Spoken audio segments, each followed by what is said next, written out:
Hello दोस्तों, मेरा नाम है बनी और आप देख रहे हो नीश एसएससी, जहां मैं आपको सिखाता हूँ इंग्लिश थ्रू हिंदी।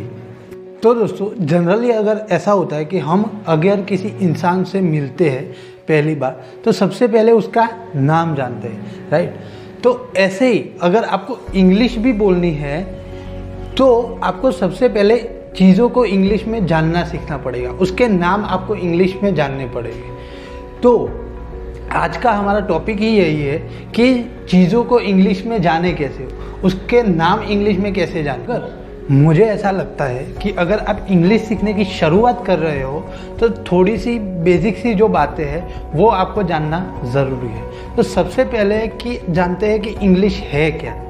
तो इंग्लिश एक लैंग्वेज है जिसके थ्रू हम हमारे इमोशन, हमारी जो बातें हैं वो दूसरे इंसान के साथ शेयर कर सकते हैं। वैसे तो बहुत सारी लैंग्वेज है इंडिया में और ऑल ओवर वर्ल्ड में, मगर इंग्लिश एक ऐसी लैंग्वेज है जो पूरे दुनिया में चलती है। अगर आप गुजराती हो तो गुजरात तक ही वो गुजराती चलेगी। अगर हिंदी बोलते हो तो हिंदी पूरे इंडिया तक ही चलेगी। मगर इंग्लिश ऐसी चीज़ है जो ऑल ओवर वर्ल्ड में चलती है। और इंग्लिश कितनी इम्पोर्टेंट है आप सबको पता है कि अगर आप छोटी सी जॉब लेना चाहते हो तो भी आपको इंग्लिश कंपलसरी आना ज़रूरी है। और अगर आपकी पर्सनालिटी भी आप बढ़ाना चाहते हो तो इंग्लिश ज़रूरी है। ज़्यादा डिटेल में नहीं जाते, इंग्लिश क्या है आप सबको पता है कितनी इम्पोर्टेंट है, राइट। तो विदाउट वेस्टिंग टाइम हम हमारा आज का क्लास स्टार्ट करते हैं, इंग्लिश सीखने की शुरुआत करते हैं। तो दोस्तों, मैं आपको बता दूं कि इंग्लिश दो प्रकार की होती है। यहाँ एक इंग्लिश सीखने के वादे हैं, एक ही आ जाए तो बड़ी बात है, मगर ये दोनों प्रकार है जो इंग्लिश में आपको जानना ज़रूरी है। तो मैं आपको एग्जांपल देता हूँ कि जैसे हमारी हिंदी है तो मुंबई में जाओ तो वो पूरा टपोरी वाला स्टाइल होता है बोलने का। मुझे आती तो नहीं है मगर मैं जस्ट ट्राई करता हूँ आपको समझाने के लिए। तो अपन ऐसा है, मैं इधर रहता हूँ या मैं ये काम करता है, ऐसे प्रकार से जो अलग अलग बोली जाती है। जैसे कि आप बिहार में चलो जाओ तो भोजपुरी बोलते हैं, तो वो भी हिंदी बोलते हैं मगर उनका बोलने का थोड़ा स्टाइल, ढब, वे अलग अलग होता है। वैसे अगर दिल्ली में चलो जाओ तो वो शुद्ध हिंदी बोलते हैं, और ट्राइबल को अगर आपने देखा होगा तो वो अलग प्रकार से हिंदी बोलते हैं। तो जैसे ही हमारी हिंदी अलग अलग स्टाइल से बोली जाती है, वैसे ही इंग्लिश भी दो स्टाइल से बोली जाती है, और उसी को हम बोलते हैं कि इंग्लिश दो प्रकार की है। तो एक तो है अमेरिकन और दूसरी है ब्रिटिश।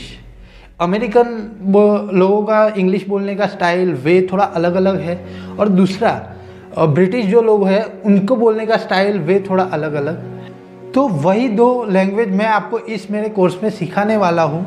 मगर मुझे ऐसा लगता है कि जो अगर आप घर बनाने की शुरुआत कर रहे हो तो जो वो पाया बोलते हैं वो आपका मजबूत होना चाहिए, उसका जो बेसिक स्ट्रक्चर होता है वो थोड़ा मजबूत होना चाहिए।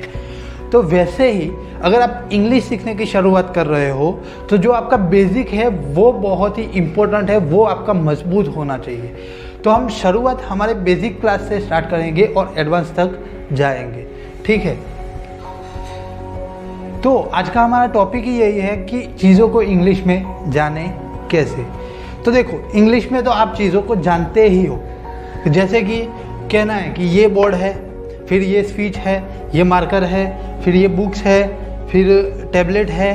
तो वैसे अगर आप हिंदी में बोलते हो, राइट, मगर इंग्लिश में बोलना हो तो एक सिंपल सा वे है, आपको दिस इज लगाना है और उसके बाद जो भी चीज़ है उसका नाम।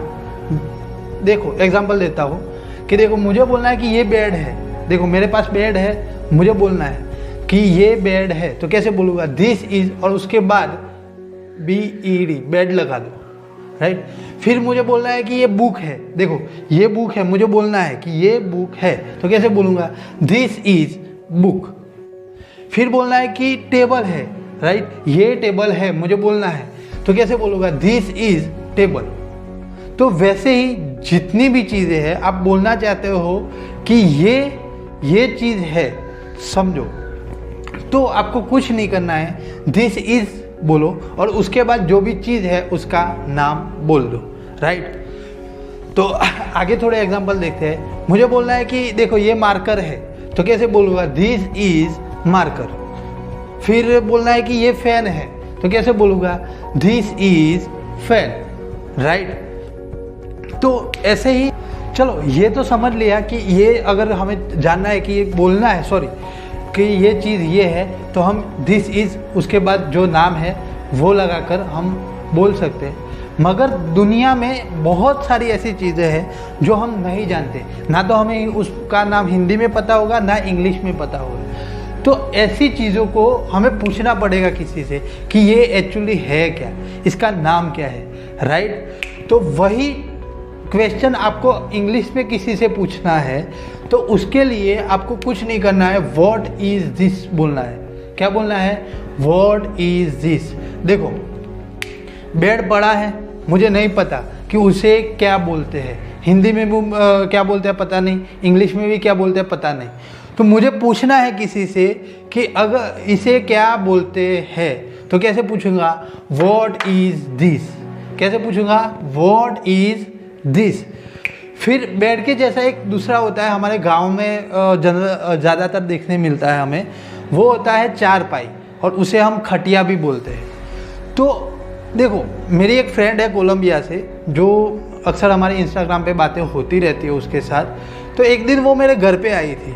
तो जनरली बेड होते हैं सब जगह पे, मगर वो गांव, मैं बेसिकली गांव में रहता हूँ, तो मेरे घर पे वो चारपाई थी। तो मैंने उसको सोने के लिए वो ऑफ़र किया कि ये लो। तो उसने तुरंत मुझे पूछा कि व्हाट इज़ दिस। उसे नहीं पता था कि इसे क्या बोलते हैं। तो मैं आपको बता दूं दोस्तों को कि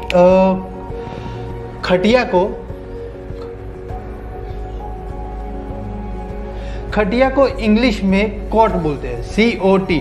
वो वाला कोट नहीं, ये वाला COT, कोट। तो मैंने उस वक्त मेरी फ्रेंड को मैंने आंसर किया कि दिस इज़ कोट। क्या बोला, दिस इज़ कोट। तो वैसे ही जिन चीज़ों के बारे में हम नहीं जानते, जो चीज़ों के नाम हमें नहीं पता, तो उसको पूछने के लिए हमें बोलना है व्हाट इज़ दिस। अगर कोई जानता है तो आंसर देगा दिस इज़ बेड। अब देखो आप मुझे क्वेश्चन करो कि ये क्या है। आप मुझे क्वेश्चन करो ये क्या है, तो कैसे क्वेश्चन करोगे, व्हाट इज़ दिस। मैं कहूँगा ये बोर्ड है, तो कैसे कहूँगा, दिस इज़ बोर्ड। तो आई होप तो आप दोस्तों आपको ये समझ में आया कि अगर हमें पूछना है कि ये चीज़ क्या है, तो उसके लिए व्हाट इज़ दिस। अगर हमें आंसर देना है तो कैसे करेंगे, दिस इज़, और उसके बाद जो चीज़ है उसका नाम। ओके, तो अब थोड़े कुछ एग्जाम्पल देखते हैं ताकि आपको थोड़ा बहुत समझ में आ जाए। तो देखो टेबल हो गया, फिर है बेंच। मुझे पूछना है कि ये चीज़ क्या है, तो कैसे पूछूंगा, व्हाट इज़ दिस। अगर आप में से कोई आंसर दे रहा है कि देखो ये बेंच पड़ी है और इसे बेंच बोलते हैं, तो कैसे आंसर दोगे, दिस इज़, और फिर बोलोगे बेंच। क्या बोलोगे, बेंच। ओके, और एक देखते हैं क्वाइल्ट। दोस्तों जनरली हमारे यहाँ गद्दे होते हैं, उसको बोला जाता है इंग्लिश में क्वाइल्ट। जो गद्दा होता है उसको, या तो जो रज़ाई होती है हमारे घर पे, उसे हम बोलते हैं क्वाइल्ट। अब मेरी जो दोस्त थी कोलंबिया से, उसे नहीं पता था कि जो हमारे घर पे ज़्यादातर होममेड गद्दे होते हैं, राइट, हमारी मम्मी वगैरह दादी वगैरह सब बनाते रहते हैं वही। तो उसको नहीं पता था कि इसे क्या बोलते हैं। तो उसने मुझे वापस से उस दिन पूछा, उसने व्हाट इज़ दिस करके मेरा माथा, मतलब पूरा दिन मुझे वही सवाल पूछती रही कि व्हाट इज़ दिस। तो मैंने उस वक्त उसको आंसर दिया, दिस इज़ क्वाइल्ट, यानी कि गद्दा। फिर उसको ने मुझे बोला कि देखो मुझे ये थोड़ा अनकंफर्टेबल रहोगी इसमें, मुझे कुछ और दे दो। तो फिर मैंने उसको दिया मैट्रेस। मैट्रेस का भी मतलब होता है गद्दा, मगर वो थोड़ा बहुत पतला होता है या वही। तो उसको मैंने वापस से वो दिया, तो वो मुझे बोलने लगी व्हाट इज़ दिस। तो मैंने बोला दिस इज़ मैट्रेस। तो उसने बोला कि मतलब ये बहुत, तो उसने बोला ये भी थोड़ा हैवी है, मुझे थोड़ा लाइट कुछ दे दो। तो उसके बाद मैंने उसको दिया मैट। मैट का मतलब होता है चादर।